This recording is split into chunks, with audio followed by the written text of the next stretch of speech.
Hello guys, আসসালামু আলাইকুম। কেমন আছেন আপনারা সবাই? আলহামদুলিল্লাহ ভালো আছেন, আমরাও ভালো আছি। সকালে মেয়েকে স্কুলে দেওয়ার পরে খালতো বোনের ছেলেকে দেখতে গেছিলাম। সে খুবই অসুস্থ।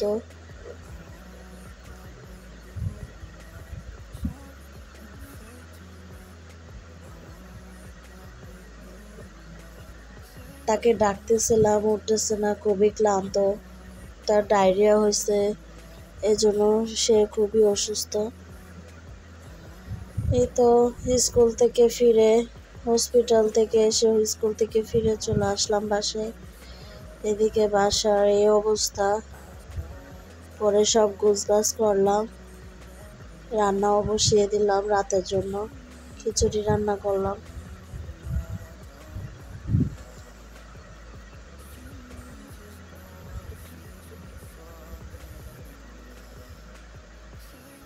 এদিকে বাকি কাপড় চোপড়গুলো ধুয়ে দিচ্ছি, এগুলো শুকাতে দিলাম।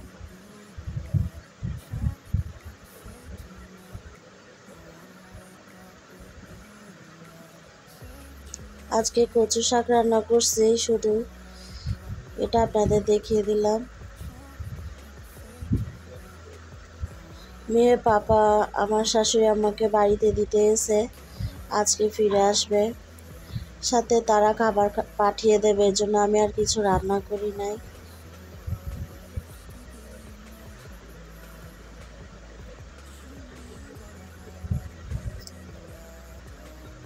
কিন্তু আমার ভাত হয়ে গেছে।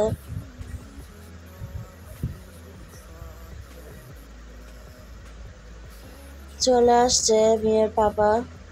এখানে আমার শাশুড়ি আম্মা এগুলা পাঠাই দিছে গ্রামের খাবার। আম, হামড়া, জাম্বুরা, কচুরি, তেলা কচু পাতা, পেপুলি শাক, হেলাঞ্চ শাক, মূলা, এই সমস্ত এগুলা গ্রামের খাবার, অন্যরকম খেতে, তাজা তাজা। আর এখানে কিছু মাছ এগুলা দিয়েছে। এখানে বিভিন্ন ধরনের মাছ আছে, আপনাদের সাথে শেয়ার করতে পারিনি কারণ মাছগুলো নরম হয়ে গেছে, এই জন্য তাড়াতাড়ি ঢুকাতে হবে, এই জন্য প্যাকেট করছি। এখানে খাবার এই যে এগুলা দিয়েছে, কচু দিয়ে মাগুর মাছ, ডিম ভুনা, হাঁসের মাংস, পাঙ্গাস মাছ ভুনা,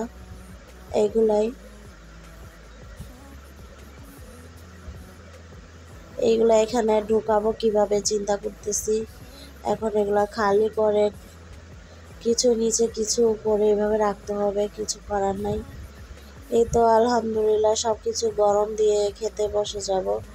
নিয়ে আসছি রেডি করে সব কিছু। খিচুড়ি দিয়েই খাবো আজকে। আজকের মতো এই পর্যন্ত। সবাই ভালো থাকবেন। আসসালামু আলাইকুম।